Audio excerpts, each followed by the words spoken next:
It's California Edition. I'm Brad Pomerance coming to you from Sacramento. We are joined by Jimmy Gomez, member of the California State Assembly, a new member. And I want to speak with you about your new job. How are you enjoying your time in Sacramento, sir? It's been great so far. No, it's definitely an adjustment living in two places at once. No doubt. You represent portions of Los Angeles. Yeah, I represent the 51st District, which is northeast of downtown LA, everything from Silver Lake, Echo Park, go Dodgers. Right, I was going to say, beautiful areas. Beautiful areas, all the way through Eagle Rock and all of unincorporated East Los Angeles. Okay. A large Latino population, LGBT, but it's very diverse. It is Los Angeles. But some well-heeled areas as well. Correct. I mean, no doubt. Correct. It's a beautiful community. All those communities are quite beautiful. Yeah. I want to speak with you about healthcare, if we may, because I know that you had worked for the Nurses Association, so you have a sense of healthcare and healthcare reform, and you had mentioned that you're starting to look at the Affordable Care Act. Yeah. How are your constituents looking at the changes that are about to hit January 1st? I mean, some of your constituents, I'm sure, could benefit immensely from the Affordable Care Act. Oh, no, it's definitely, the Affordable Care Act is transforming healthcare. I'm actually one of 3 freshmen that serve on the Assembly Healthcare Committee. And it's pretty significant because within 4 years, we'll probably be the senior members on that committee. And often looking back to see how it's implemented. One of the main goals on its implementation, we need people to get enrolled in the different programs, either through Medi-Cal or through Covered California or through their employers. And I want to ask about that because, look, this really is a sea change when you look at how we are addressing delivering healthcare and healthcare insurance. You mentioned there's Covered California, which is part of the exchange system. Then there's the Medicaid expansion. I mean, already I'm confused. How are you helping your constituents march through that process? Because some may be eligible for one and not the other, and then Senator Ed Hernandez has the basic health plan for those that fall in the gap. And so it's a maze. I think all Assembly members, including myself, have to do a lot of outreach to our constituents to educate them on the different components of the Affordable Care Act. What we're doing is a series of town halls on the Affordable Care Act, but also using, implementing and organizing some healthcare fairs within the district. The first one is in unincorporated East Los Angeles, and 135,000 constituents live there. And we're going to try to pull out, by providing health screenings and other services, direct services, about 2,000 to 3,000 constituents, and then we'll educate them on the process. So we want to kind of give them direct service while they're out there and then educate them on the process. Is your sense that California is ready? I think we've made a lot of progress further ahead than any other state. One could argue. But we still have a lot of work to do. We need to really focus on getting people enrolled. If people don't enroll, then the entire Affordable Care Act could have some problems. Aside from enrollment, let's presume that we do have a high enrollment. Then there's the question of these individuals now can access primary care. Correct. And as you know, so many individuals who are uninsured would simply go to the emergency room. It's a real paradigm shift to go to a primary care physician, especially when we may not have enough primary care physicians. Correct. So where do we go on that front? I grew up without health insurance. I know what it's like when I was 7 years old, I got sick with pneumonia, ended up spending a week in the hospital, and then my parents had to figure out how they were going to pay for the hospital bills. We didn't have the experience of dealing with one doctor. We had the experience of dealing with just multiple doctors in the emergency room. So we have to educate them on how to access healthcare throughout the entire system. Is it through a community clinic? Is it through a hospital? How do they sign up? How do they make appointments and focus on the preventative care? More people in the system will actually lead to decreased costs for not only for them, but for all of us by preventing any serious illness. Right. For our viewers on HLN, we thank you for joining us. For our other viewers, we'll be right back. Assemblyman Gomez, I want to talk about another area that really is part of our health system, and that is the question of domestic violence. Because so many times victims of domestic violence wind up seeking health care, be it emotional, be it physical. That is an issue that you've been focusing on since you've joined the legislature. What can you tell us about domestic violence and your goal to try to decrease its frequency? Correct. First, let me start by being in the Assembly. I get to focus on 100 different issues. That's true. Which maybe I didn't focus on before I got elected. One of them is domestic violence. I'm the chair of the Select Committee on Domestic Violence, and our main objective is to make sure that people are aware that this is an ongoing problem, not only in my district, but throughout California. Why did you decide to become chair of that committee? I thought, within the Latino community, folks have difficulty sometimes dealing with those issues for a variety of reasons: language, culture, Right. Immigration status. So I wanted to focus on an issue that relates to all of California, but also to my district. Part of the question about reporting crimes often falls into the category of immigration status. We know in Los Angeles, I think it's Special Order 40, prevents any law enforcement official from referring someone who reports a crime to immigration officials. At some level, controversial. That doesn't mean, though, that people know that. Yeah, and so they won't report. Exactly. And people are always afraid that they're going to be pulled away from their loved ones. Right. And we need to figure out, when it comes to victims of domestic violence, how do we give them the support and the courage and the information in order to get out of a violent situation that's also hurting their kids and their families. We also know that over the last few years, our courts have been underfunded. That's not a political statement, it's just a statement of fact. Correct. There have been some attempts to restore funding, and we've seen some restoration, but not to pre-recession levels. And what winds up happening is when you have fewer judicial resources, crimes that are seen as less severe, like domestic violence, for whatever reason, wind up not being serviced in the way they should. Where do we stand on that question? What we did this year was we had a $60 million augmentation to the state court's budget, and the executive officers of each court can decide how they use it. Some courts are tackling the issue of access directly by making sure that there's they keep their hours a little bit longer instead of closing them, making sure that the money goes to some interpretive services. We have a lot of situations where folks can't get simple access because there's no one to translate for them, or they have to rely on their child, who often it could be as young as 6, 7, 8, and 9, they're 10, in school. And they're in school, and they have to interpret a violent situation that occurred to their mother, often committed by their father. So how do they they deal with that? So some courts are using that already to make sure that access is improved. I also understand that some of the funding that California has for domestic violence prevention and intervention comes from the federal government. I also know that we are still under what's known as sequestration, and we know that the pain of sequestration, whether you support it or not, is starting to be felt. Head Start programs are being cut. Are we seeing those same types of cuts for domestic violence programs? How is sequestration impacting this area? I'm not positive, but I know that we have to understand that access to, say, the courts and justice is not just regarding keeping our state courts open. It's also transportation. If you have to travel, 100 miles to get to the nearest court to file a restraining order on one day, and then you have to come back for your court date the next day, cuts to transportation funds is also impacting people's access to justice. So it's more nuanced. I think the federal government's sequestration cuts is just detrimental to every single program we have in the state, including anything that deals with domestic violence. So since you've been here, no doubt, I'm sure you're glad you came when the state budget is in better shape than it was last year. But what are your constituents saying to you about what they hope you focus upon? A lot of the issues I'm focusing on are the same issues that I talked about before I was running, and during my campaign, and now. It's education. Right. How do we improve education in the states? But also the community colleges, not just K through 12.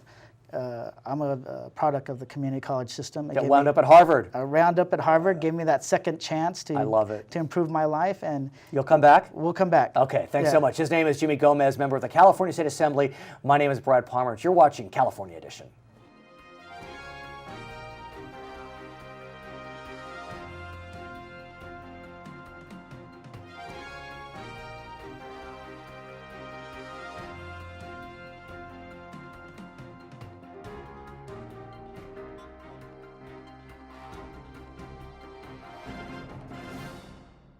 It's California Edition. I'm Brad Pomerance coming to you from our state's capital in Sacramento. We are joined by Cristina Garcia. She is a member of the California State Assembly. Congratulations. Your first bill has been signed by the governor. It's known as AB 331. What does it do? Basically ensures that when an agency contracts out, for example, your local city with the county to run the elections, that they have to certify the elections and or go to a judge if they're not satisfied with the process. In the past, some cities have said, we don't like the results, we're going to do our own count, and they've reversed the results. So you know well about shenanigans. You made your name as an activist against Bell corruption, the city of Bell, and a city not far from Bell, known as Vernon, tried to do that. They actually did do that. They were successful in doing that. And this bill is not just about Vernon because they're not the only city to have done that. But basically, they contracted out with the county to be able to regain the public's trust that they had a third party running a safe and clean election. At the end of the day, they didn't like the results because it took out some of the incumbents. The incumbents then decided not to certify the election, ordered instead that they do their own count. And at the end, there was a whole new set of results that kept the incumbents in their seats. And there was nothing that could be done under state law at that point? There was nothing that could be done. The only thing that could be done is if the citizens would have gotten together and sued the city, then maybe there could have been some action done. But that just adds a whole other level. And oftentimes the residents are not aware that this is going on. It's just, you might not even have the money to be able to hire the attorneys and get this done. And isn't Vernon, I think it's the smallest city by population in the state? Is that right? Or one of? It has about 120 residents. Right, because it's really an industrial city. Yes. So, and so even if it's just 5 ballots that you toss out, it's a really big deal. No doubt. That simple. I want to speak with you about your community as well and focus on the Affordable Care Act, which is coming right around the corner, January 1st. You represent some areas with high populations of economically disadvantaged, often English language learners.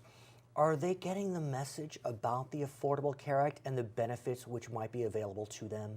So about half of my constituents are actually going to be eligible for benefits through this. That's huge. If they're not already. And you have about 450,000 people in a district, so that's huge. So it's something that affects. I have a lot of folks who are naturalized citizens or here legally as citizens who Spanish, which English is not their first language.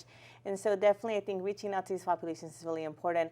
I've been working closely with the Congresswoman and with Cover California to run a number of workshops in the district. Which is the healthcare exchange. To cover, to target different populations. And so we've also been doing it at the community colleges to make sure it's accessible to the young folks, which is an important vehicle, not just because we need them to sign on, but I think about my own case. It's often the case that I have to do the research and I have to tell my family, hey, this is what we're going to do for these reasons. And they will also, now explain that to our neighbors too, or people will just knock on my door randomly. How do we change habits though? Because in the final analysis, so many of these economically disadvantaged are so used to just going to the ER when there's a medical issue. They're not used to primary care physicians because they could never have one. Well, I think that's part of the educational process. I think, and the young people, once again, there's a survey out there that AARP did that shows that young people want to have insurance if it's affordable. So I think, we don't want to land in the emergency room. All of us have been there at some point, and when you're waiting 4 or 5 hours, it's not where we want to be. We want to be able to be proactive about our health. So I think the change is going to come. It's going to be how do we outreach and educate folks, and how do we get rid of the misnomers out there. What about the distinction between the healthcare exchange and the Medicaid expansion? Because different populations can apply for those two programs. Yes, so I think the first thing is if you are already on Medicaid, this should not be affecting you. There's a lot of fear that somehow you're going to get shoved off, you're not going to see your doctors, that you already have a relationship. So first of all, if you're there, you're taken care of. If you're not there, we do have folks who are going to be eligible and are going to get onto those roles to get out. So we're going to have navigators to get them there. When we come back, we'll talk more about it. I'm Brad Pomerance. For our viewers on HLN, thanks for joining us. For our other viewers, we'll be right back. Assemblywoman, I want to speak with you about what's known as cyberbullying. It is a trend that is horrifying. I have daughters, they're tweens, and it's remarkable how easily it can happen. I made the catastrophic mistake of getting my 11-year-old a phone. She's responsible, but I can see what could happen just via tweeting with Instagram and texting. What do you know? What do you see? I mean, I think giving your 11-year-old that phone is really the direction we need to go. I think you need to do the next step of, are you checking her text messages? Yes. Are you checking her Twitter, Yes. her Facebook, wherever she's at? And not just checking to see what she's doing, but how are other folks interacting with her? What are her friends doing? And then helping to build that consciousness of what's right, and then giving her the strength to intervene when someone's being bullied. But what's happening right now is that our educational system, as a teacher, kids look to us to protect them. And you have been a teacher. I've been a teacher for 13 years. High school? I've done everything from middle That's school what I thought to the so. university. Right, that's what I thought, right. But there's a certain level of trust that our students have in the teacher saying, you know what, when you see something going on, you're going to intervene, you're going to fix it, because my peers might be afraid to do it because, you know, they might be bullied too. You know what's stunning to me? I had a friend show me a text message that a mother sent to 9 fifth graders attacking one of those fifth graders. A mother of another fifth grader. I was stumped. And it's bad enough when it's amongst Right. kids, and that is, I mean, an adult should never behave in that manner. But we know it's happened. The Texas case with Facebook and the suicides, I mean, we know about it. And this is why our educational code needs to catch up to the society, to the reality that our students live in, and they have to rebuild that trust between the teacher and the students and the school. Because right now, schools have tried to intervene, and they've been sued because technically cyberbullying is not happening on campus, so we can't do anything about it. Be very specific about it, because I think there's some confusion about the jurisdiction of a school. As we speak today, what's the law? As we speak today, if the bullying happened on school grounds during school hours, then the school has the ability to intervene. So if the texting happened that was bullying during third period, fine. But if the texter was at the local mall, nothing the school can do. And the issue is that the reality is that a lot of schools have a lot of policies against these phones, and so it's not happening on campus, it's happening at home. But what happens is everyone sees it online, and it's not to one person. A text message goes out to one, it's to millions of people, and it's there for everyone to see. It's a different avenue. Right. And so you come back to school, everyone's talking about that. Kids want help. Kids want to help someone else, but they're afraid they're going to be the next one bullied, the next one attacked. Victims get re-victimized online constantly by other people because this is how they've tried to justify it. And so we need to allow schools to rebuild that trust with their students, that they're going to be okay, while we figure out the mechanism to help parents, help students do the right choices. So let's talk about a bill that, as we speak today, you have authored. We'll see what happens in the final analysis. It has received bipartisan support, but what would your bill do? My bill would basically add 8 words to existing codes. That's saying it, 8 words. It would not change traditional bullying language. It would just say that in cyberbullying, if it gets to the point where the teacher can no longer impart their lessons, the school can intervene. That's all. So it doesn't matter where the cyberbullying occurred. It could have occurred at the mall, at the home of the student. At that point, there is jurisdiction to intervene. Yes, as long as it's interrupting the lessons and we can no longer move forward. It doesn't say what you have to do, how the school intervenes. A lot of folks have said, oh, there's going to be more suspensions. But I think most schools realize that it's not about suspending, it's about creating a dialogue and giving skills the ability to make the right choices. I want to speak with you about the makeup of our legislature. I've said this before, I'm the father of 2 daughters, and so it's nice to see women succeed. I like seeing men succeed as well, but it's nice to see women in power. And interestingly, maybe 20 years ago, we were at the zenith of that with the Anita Hill hearings. In California, I believe we're seeing a diminution of female representatives in Sacramento. Yes, actually not just in Sacramento, across the whole state at all levels, we're seeing less and less. It's one of my top priorities, and it's one of my top concerns. I showed up here and I left a career that I loved. I love being in the classroom, and I miss it on occasion. And I know that this is a privilege, and I'm excited to be here. But I thought about, I have the potential to be here for the next 12 years. You do. Am I comfortable with the landscape? And I wasn't. When I saw that we were only a fourth of the population and we're decreasing in numbers. Fourth of the legislature. Yes, where are we at in leadership, and we're not there at the same levels as the men. I have a big problem, and I always challenge my peers, well, no matter how many Republicans or Democrats we have, half of the leadership and half of the positions will be filled by Democrats and half will be filled by Republicans by default. Why don't we have that commitment to female Bean members? counting? I'm just saying, at some point you have to do what's right while we get there and we get more folks in here. We have talented women that will step up to the plate, that will work hard. Come back and talk about it. She's Cristina Garcia. When we come back, we'll be speaking with Anthony Cannella, member of the state Senate, who has a bill dealing with revenge porn on the internet. I'm Brad Pomerance. We'll be right back.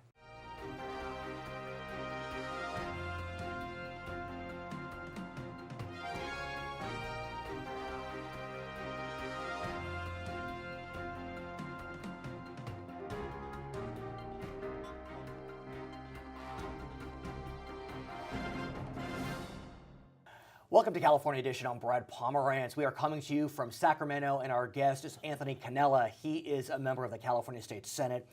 And so I'd like to speak with you about technology and advances in technology, which has brought about tremendous benefits to our society, but some scary consequences as well. Give me a sense of one scary incident with regard to a woman that we know as Holly Jacobs. Yeah, so the issue revolves around what we're calling revenge porn or cyber revenge, and it's where a couple could be in a relationship, a trusting relationship, and they share intimate pictures digitally. There's a breakup, and one of the parties takes that opportunity to use those pictures in a way that they were never intended. And they would post them on the internet with personal information. So not only pictures of nude pictures, right, but also personal information, cell phones, home address, place of business, business phone numbers, and it's really meant to harass the individual. So it's a scary phenomenon that's happening. It's happening a lot more than we think. And that's what happened to Holly Jacobs. She was in a 3.5-year long distance relationship. It ended, and allegedly her ex-boyfriend posted these photos on over 200 websites. What's remarkable to me, Senator, is that there's no law that prevents the posting of pornographic pictures of adults without consent. I can't believe that. No, it's true, and so the technology is moving faster than our laws can. Right. And law enforcement has no tool to combat this, and so we were approached by victims and were asked to look into this, and what I found out, again, it's very widespread. And so that's why we introduced SB 255, which aims to deal with it. And what it would do simply is make it a misdemeanor with punishable up to 6 months in jail and a $1,000 fine. Whereas now the only recourse for a person is to sue them in civil court. Right. Well, the perpetrators, the ones that do this to people, they don't care about that because they know, the it extends victim, the pain. Yeah, the victim will not do that because they're already traumatized by that. They don't want their parents to know about these pictures. They don't want their friends or their employer to know about that. So they'll usually just hope that it goes away. And the reality is it's not going away. So law enforcement needs a tool. I understand that the bill has done well in both houses of the legislature. The governor, though, has been reticent to sign any legislation that increases the number of prisoners in our state. This obviously would not send prisoners to state prison because it's an under 3-year sentence. Do you have a sense as to whether, because it does increase the number of prisoners? And that's a fair point, but I made it through the Senate Public Safety Committee unanimously, and that's usually where the bill's done. That's why we have the so-called ROCA file, where if it increases the number of prisoners, it just dies. And in this case, not only did it pass, but I also got the chair to be a co-author of the bill. So again, look, we can't just give up just because our prisons are overcrowded. Right. We have people that are being victimized all the time. And SB 255, I think, is an important step that we can take to help those victims. I want to shift gears, if I may, and speak about high-speed rail. It continues to be very controversial, despite the fact that voters did pass it, but voters have been coming out and saying, we're frustrated, we don't know where the money is going, we don't know what the path will be. What can you tell us about voters' views of high-speed rail, especially in your area, which is kind of central California, where high-speed rail is intended to begin its construction? Well, I think there's a lot of concerns because, look, my concerns have been, number one, I don't like the route. I mean, it's cutting through prime farmland, and I think there are better locations. It could have gone down 99 or I-5. Okay, would have been I a know lot those cheaper. roads. Mm-hmm. Number two, my concern is it's not funded. So it's a $68 billion project, and we've got about $11 billion in funding, $12 billion in funding, maybe. So we don't have the total funding. So those were my concerns. That said, the legislature voted to appropriate the funds, and it's moving forward. And so really now it's my goal to make sure that that money is spent as efficiently as possible. When we come back, I want to continue this conversation if we can. His name is Anthony Cannella. I'm Brad Pomerance. For our viewers on HLN, thank you so much for joining us. For our other viewers, we'll be right back. As you said, Senator, the money has been appropriated, at least $11 billion. But the challenge becomes there are individuals who still are committed to killing the project. Despite the fact that there are federal funds attached and money appropriated through California. And I'm not taking a position, but where do we go with this desire to not kind of admit the project is moving forward? Well, the project is moving forward, so whether we want to admit it or not, it is moving forward. And I think the public is concerned that we look at the Bay Bridge debacle where $1 billion initial price tag, and now it's up to $7 billion, and they're afraid that same thing is going to happen to high-speed rail. And so I've been very involved in the Bay Bridge, and I'm going to use that experience that I've learned about what's happened to make sure it doesn't happen on high-speed rail, because again, it is moving forward, and whoever's fighting, they can continue their quest in court. I get that, but my goal is, if we're going to spend taxpayer money, that we do it the best that we can and minimize the issues. And so really that's my focus. We also know that the funding mechanism and the funding for the project is bollocksed up in court. And in fact, recently one court ruled that the funding requirement didn't meet the voters' intent and that environmental reviews weren't done properly. And so, you know as well as anyone, any major project can get caught up in a litigation nightmare. Yeah. And so it begs the question, where do we go from here, given that litigation for this or any other matter can be used as a weapon? Yeah, no, that's the issue we face when we do anything in the state. Our environmental guidelines are high, and that's not a bad thing. Mm-hmm. But on that particular court case, the judge did not stop the funding. He said there's an issue, and so they're going to reconvene to discuss it. They are. But again, look, I'm a member of the legislature, not the judicial branch. They've got their job, I've got my job, and regardless of what a person's position on high-speed rail, it is moving forward, and it is moving forward in my district. So again, the goal should be minimal impacts to people and ag land, and make sure that when we spend that money, we're spending it the best that we can and to minimize mistakes. And there's a lot to learn from the Bay Bridge. Let's take that and let's apply it to high-speed rail, because we are moving forward with it. What about what's happening in Washington? Because your counterparts in the Congress, many of them from the Republican Party as an example, are just committed to do everything they can to kill the project.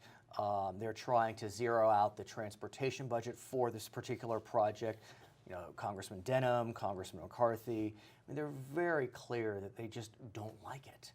And so yeah. I know that's not in your control, but that being said, you do represent similar areas, if not overlapping areas. Right, and there's a lot of concern from my constituents in the Central Valley. Now, there's a lot of people that want it, right? It's a lot of jobs. It's many billions of dollars being pumped into an area that has very high unemployment and very high poverty. But again, I'm not going to fight fights that are already over. So for Congress, that is a legitimate fight, because we're going to need more money from the federal government to build this thing. We will. In the state of California, that's in the rearview mirror. That fight's already been. I did not support it. I voted against it.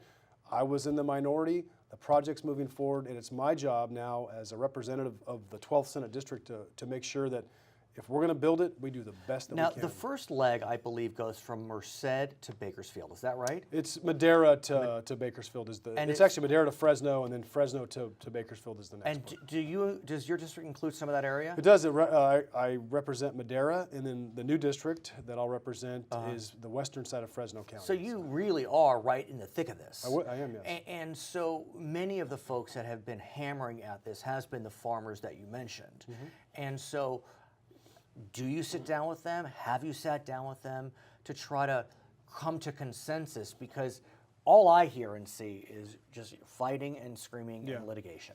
And I think that's fair, but I would say that a lot of the problems that we're faced with, I'm not talking about the finances of the project or whether we should do it, but a lot of the angst with the ag community has been the original high-speed rail authority did not deal with them well. They were arrogant. They told them what they're going to do, and they just were very disrespectful to the farmers. I would say that the new authority, the folks that are in charge now, have done a much better job of reaching out to the ag community. Now, it's still a controversial project. We're still going to have our issues, but I think they've done a lot better job reaching out to the public. So in terms of the beginning of construction, it was supposed to be 2012, then it was 2013.